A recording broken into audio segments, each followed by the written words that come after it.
Hey guys, Matthew Morrow, MorrowInvest.com. I'm here to give you today's 2-minute tip of the day. Alright, so something I get asked a lot about, since I'm a real estate investor mainly, I get asked a lot about, well, what if I sell my house? Okay. Well, one of the things that is so funny to me is people do not include everything that it costs them when they go to sell their home. For most of you, your home, your personal home, is not an investment. Okay? And in fact, I believe Dave Ramsey talks about this, that your home is not an investment. What is it? You're spending money every single month on maintenance, on insurance, on property tax, on payment, on insurance, on PMI, right? So all those things are going. So what people do is they'll tell me, say, well, we bought our house for $150,000 10 years ago. Now we've refied twice, right? Because everybody wants to refi. We can talk about refi in another example, right? And we're going to sell our house. It's been a down, it's a down market the last few years. So we're going to break even. We're only going to sell our house. We're hoping to get our money back for the 150. That makes sense, right? I bought it for 150. Now I'm selling it for 150. That should be zero. That's break even. That investment cost me nothing. No, that is not the case at all. If you will go to your amortization schedule, which if you don't understand interest, you need to go to Wikipedia or Investopedia, go ask your banker. There are different kinds of interest. There's simple interest, there's compound interest, right? Well, this is called amortization. And what it does is it front loads a large portion of the interest.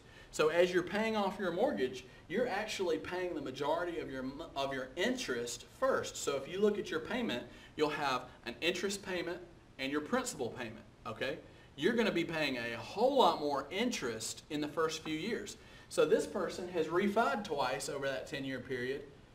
They haven't paid anything hardly on their house, right? In fact, I talked to a friend the other day, and he was paying $1,000 a month.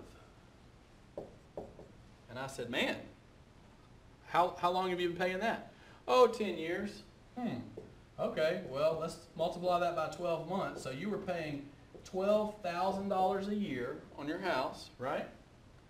And you've refied twice, and you've done that for 10 years. So let's take this $12,000, add a few zeros to it.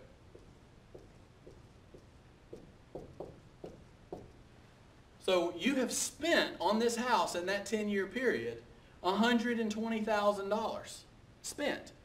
Now, how much do you still owe? Well, since we refied twice, we had the kid, that car break, and we had, the college education. We put our student loans on there, and some of the credit cards went a little crazy, so we kept refinancing, right? So we refinanced twice, so we still owe pretty much what we paid for it, right? We owe $140. We have $10,000 in equity, okay? Your house is not an investment, right? You have spent all this money.